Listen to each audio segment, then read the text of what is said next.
Das institute of education. अब continue करते हैं हमारा क्लास 10 का chapter number 1 that is real numbers. अभी के लिए जो हम टॉपिक कर रहे हैं वो टॉपिक है प्राइम फैक्टराइजेशन। टॉपिक ऐसा बहुत मुश्किल बहुत नया टॉपिक नहीं है। ये टॉपिक आप लोग पहले की क्लासेस में भी कर चुके हो, जिसमें या तो आप एक नंबर को उसके प्राइम फैक्टर्स में दिखा रहे हो या फिर आप प्राइम फैक्टराइजेशन के कॉन्सेप्ट से दो और कॉन्सेप्ट्स कर रहे हो, that is HCF highest common factor या फिर LCM लोएस्ट कॉमन मल्टीपल। तो अब मैं इस वीडियो में पहले आपको प्राइम फैक्टराइजेशन का मतलब समझाऊंगा अगर 1% क्लियर नहीं है। फिर हम देखेंगे कैसे हम कुछ नंबर्स को उसके प्राइम फैक्टर्स में लिख सकते हैं। फिर हम HCF और LCM को एक बार रिवाइज करेंगे through the method of prime factorisation.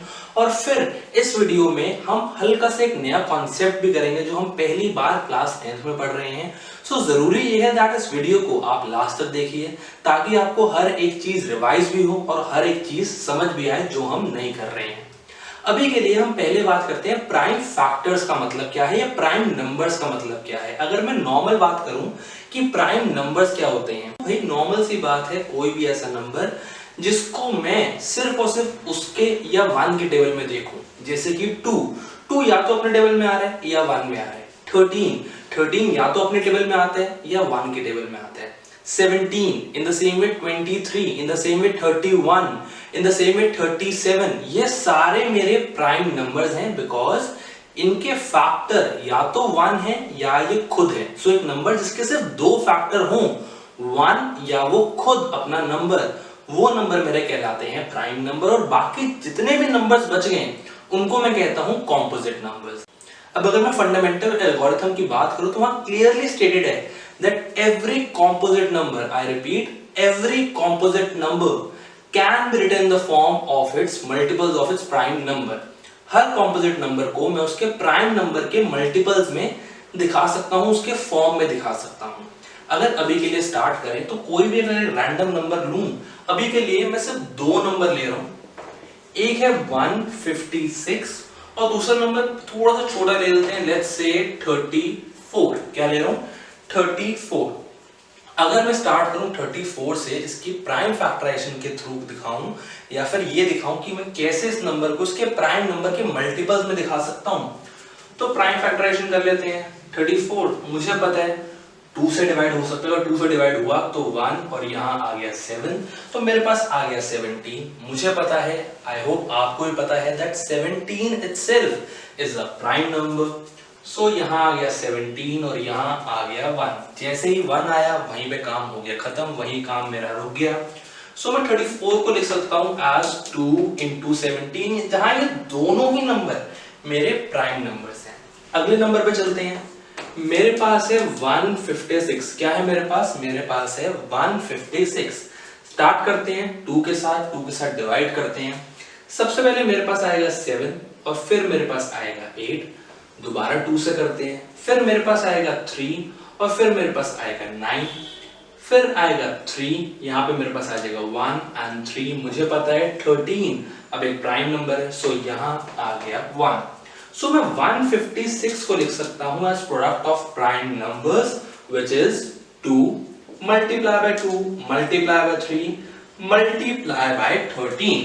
क्या आ गया मेरे पास? मेरे पास आ गया 156 is equal to 2 multiply by 2 multiply by 3 multiply by 13। इसी पूरे कॉन्सेप्ट को कहते हैं प्राइम फैक्टराइजेशन। अब एक स्टेप आगे चलते हैं, देखते हैं प्राइम फैक्टराइजेशन के कॉन्सेप्ट से मैं HCF और LCM कैसे निकाल सकता हूं।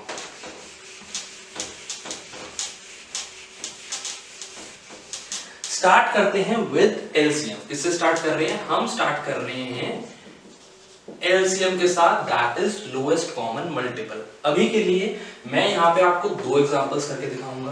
पहला मेरा एग्जांपल है जहां पे नंबर है 15 and 45। नंबर क्या है? 15 and 45। या फिर चलो थोड़ा सा अलग नंबर लेते हैं 50। मुझे पता था दैट 15 मल्टीप्लाई बाय 3 इज 45, थोड़ा सा इजी हो जाता, इसलिए मैंने हल्का सा हटके नंबर ले लिया व्हिच इज 15 and 50। और दूसरा जो एग्जांपल करेंगे उसमें मैं ले रहा हूं 15, 35 एंड 75। क्या है यहाँ पे मेरे तीन नंबर है विच इज 15, 35 एंड 75। अब बात करते हैं फर्स्ट पार्ट की। फर्स्ट पार्ट मेरे पास क्या है, मेरे पास फर्स्ट पार्ट है 15 एंड 50। अब अगर इनका प्राइम फैक्टराइजेशन करें तो 15 से अगर मैं स्टार्ट करूं तो मैं सबसे पहले यहां लिखूंगा 3, यहां मेरे पास आ जाएगा 5, फिर 5 से गया तो यहाँ आ गया 1 आ गया, तो केस मेरा यहाँ पे हो गया 15 का खत्म। अब मैंने स्टार्ट 3 से क्यों किया, 5 से क्यों नहीं किया और बाद में 3 क्यों लिखा? बिकॉज एक बहुत छोटा सा रूल होता है क्या, दैट सबसे छोटे प्राइम फैक्टर से स्टार्ट करो फिर बड़े नंबर्स पे जाओ ताकि आपकी डिवीजन आसान हो। अगर 2 से डिसॉल्व हो तो पहले हम 2 लिखेंगे और फिर कोई और नंबर लिखेंगे, उसके बाद 3 लिखेंगे, फिर 5 से ट्राई करेंगे, फिर 7 से, और फिर ऐसे चलते जाएंगे और नंबर को बड़ा बनाते जाएंगे। अब मेरे पास अगला नंबर यहाँ पे क्या है, मेरे पास है 50।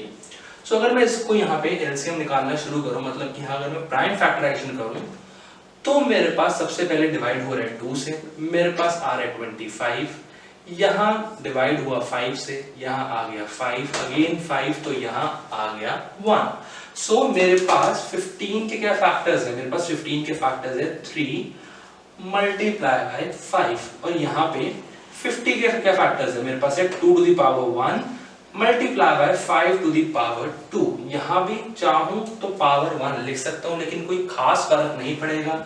3 टू द पावर 1 लिखूं या सिर्फ 3 लिखता, बात एक ही है।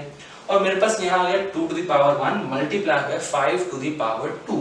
अब मुझे ये देखना कि क्या इन दोनों में से कोई भी कॉमन नंबर है। मुझे पता है दैट दोनों में कॉमन नंबर आ रहा है, दैट इज 5। क्या आ रहा है, यहाँ पे आ रहा है कॉमन 5, तो हम वो वाला नंबर लेंगे जिसकी पावर ज्यादा होगी। मतलब कि अगर मैं एलसीएम ले रहा हूं 15 एंड 50 का, तो जो मेरे अनकॉमन नंबर्स हैं, जो मेरे कॉमन नंबर्स बिल्कुल भी नहीं है, जैसे कि 2 मल्टीप्लाई बाय 3, ये तो एज इट इज आ गए, लेकिन वो नंबर जिसमें मेरे कोई ना कोई नंबर जो मेरा है कॉमन, जैसे कि यहाँ पे है 5, तो हम दोनों में से वो नंबर लेंगे जिसकी पावर ज्यादा है, that is 5 to the power 2। इसको एक और तरीके से कर सकते हैं जो मैं आपको अगले पार्ट में बताऊंगा कि जो मैंने अलग लिखा था इसको एक और एक्सप्लेन करने का तरीका क्या है। मुझे पता है 3 2 6 और ये है 25 multiply by 6 is 150। So LCM क्या हो गया, एलसीएम हो गया 15 और 50 का 150। अब अगले पार्ट पे चलते हैं। मेरे पास अगले पार्ट में 3 नंबर्स हैं 15, 35 एंड 75। 15 को मैं दोबारा सॉल्व नहीं करना, मुझे पता है दैट 15 क्या है, it is 3 to the power 1 multiply by 5 to the power 1। इसको मैं सिर्फ इसलिए सॉल्व नहीं कर रहा बिकॉज जस्ट अभी मैंने सॉल्व किया है, लेकिन अगर आपको स्कूल में क्वेश्चन आया, अगर आपको प्रैक्टिस क्वेश्चन आए, तो आपको हर किसी का हर क्वेश्चन में, हर पार्ट में सॉल्व करके उसके प्राइम फैक्टर्स निकालने होंगे।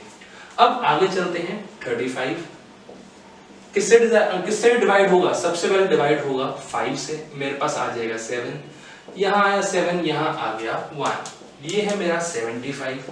स्टार्ट किससे करूं, मुझे पता है 75 2 से डिवाइड नहीं हो सकता, वो किससे डिवाइड होगा, वो डिवाइड होगा 3 से, मेरे पास आ जाएगा 25, देन अगेन अ 5, यहाँ आ गया 5, अगेन अ 5, यहाँ आ गया 1। सो 15 is 3 to the power 1 multiplied by 5 to the power 1.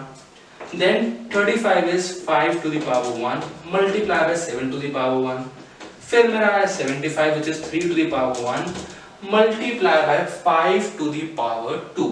अब अगर आगे चलें तो आगे कैसे करेंगे, देखो अगर मुझे एलसीएम निकालना है 15, 35 एंड 75 का, क्या करना है, अगर मुझे यहाँ पे एलसीएम निकालना है 15, 35 और 75 का, तो कैसे निकालूंगा, बहुत क्लियर सी बात है। यहाँ पे मेरे पास क्या क्या नंबर आए थे, मेरे पास आया था 3, यहाँ पे आया था 5 और यहाँ आया था 7। अब 3 में हाईएस्ट पावर क्या है, दोनों में सेम पावर है, दैट इज 1, सो नॉर्मली लिख दिया 3 to the power 1।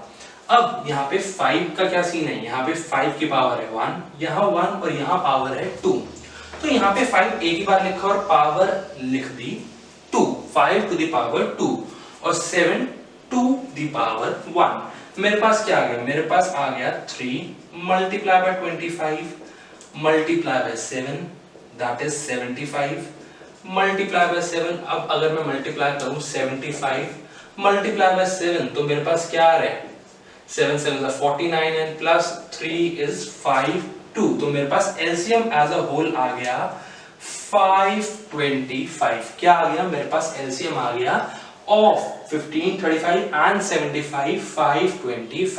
I hope आपको समझ आया है। अब मैंने कहा था एक और तरीका बताऊंगा। एक और तरीका क्या है दूसरे तरीके से समझने का? वो ये है कि ये देखो कि पहले अनकॉमन क्या है। अनकॉमन जो किसी में भी नहीं आ रहा, तीन में से जो एक में भी नहीं आ रहा, वो था 7। सो 7 लिख दिया। फिर अगला ऐसा नंबर देखो जो कम से कम दो में कॉमन आ रहा है, दैट इज 3। सो फिर वो लिख दिया। अब एक ऐसा नंबर था जो तीनों में आ रहा था, that was 5 to the power 1। और फिर एक नंबर रह गया, दैट इज 5। अगर इस तरीके से लिखेंगे तो भी मेरे पास सेम नंबर आएगा, लेकिन आई सजेस्ट कि इस तरीके को समझो कि जो पावर हाईएस्ट है हम वो नंबर लेंगे। आई होप एलसीएम समझ आ गया। अब एचसीएफ पे चलते हैं। अगर एलसीएम क्लियर है तो एचसीएफ और ज्यादा क्लियर होगा। क्यों? बिकॉज इससे भी आधा काम उसके अंदर है। अगर मैं बात करूं 15 और 50 की, तो मेरे को सिर्फ और सिर्फ ये देखना है, सिर्फ और सिर्फ ये देखना है दैट अगर मैं इसको सिंप्लीफाई कर दूं, मैं कह रहा हूं कि इसको मैं लिख दिया 5 to the power 1 into multiply by 5 to the power 1। अब मुझे सिर्फ ये देखना है दैट इसमें कॉमन नंबर क्या है जिनकी सेम पावर है। मेरे पास सिर्फ और सिर्फ है 5। तो अगर नॉर्मली प्राइम फैक्टराइज करूंगा, फैक्टर्स लिख दूंगा, फिर देखूंगा कि ऐसा कौन सा नंबर है जो दोनों में और यहां तीनों में कॉमन आ रहा है। यहां पे था 5, तो HCF ऑफ 15 एंड 50 इज 5। क्या आ गया? 5। क्या किया? कुछ भी नहीं किया, बहुत नॉर्मल सा कॉन्सेप्ट। प्राइम फैक्टराइज करूंगा और फिर देखूंगा उनमें कॉमन क्या आ रहा है। अब अगर आगे चले सेकंड पार्ट को देखें, तो यहाँ पे मेरे पास क्या था? यहाँ पे मेरे पास जो नंबर्स थे वो थे 15, 35 एंड 75। और अगर थोड़ा ढंग से, थोड़ा तरीके से लिख लें कि इनके फैक्टर्स क्या थे। 15 का फैक्टर था 3 इंटू 5, 35 का फैक्टर थे 5 इंटू 7 एंड 75 के फैक्टर थे 3 इंटू 5 इंटू 5, या फिर 5 टू द पावर 2 भी लिख सकता हूं। अब मैं ये देखूंगा दैट तीनों में कॉमन क्या है। क्या है? तीनों में कौन सा नंबर कॉमन है। मेरे को पता है वो फिर से इस केस में भी आ रहा है 5। सो HCF ऑफ 15, 35 एंड 75 इज 5। अब जैसे एलसीएम में हमने अनकॉमन को सबको मल्टीप्लाई किया, जो कॉमन थे हमने देखा कि उसकी हाईएस्ट पावर क्या है। HCF में उससे उल्टा काम है। हम अनकॉमन को तो देख ही नहीं रहे, लेकिन जो नंबर्स कॉमन भी आ रहे हैं, जो तीनों में आए, जो अगर दो नंबर दिए दोनों में आए, तीन है तो तीनों में आए, और उसके सबसे छोटी पावर देखेंगे क्या है। यहाँ पे मेरे पास 5 तीनों में आ रहा था, तो मेरे पास HCF हो गया 15, 35 और 75 का सिर्फ और सिर्फ 5। आई होप एलसीएम और HCF का कॉन्सेप्ट आपको क्लियर है। अब चलते हैं एक नए कॉन्सेप्ट पे, एक नए टॉपिक पे, जो आपको क्लास 10th में पहली बार सिखाया जा रहा है। अब अगर उस कॉन्सेप्ट की बात करूं कि वो कॉन्सेप्ट क्या है, वो भी मेरा एलसीएम और HCF से रिलेटेड ही है।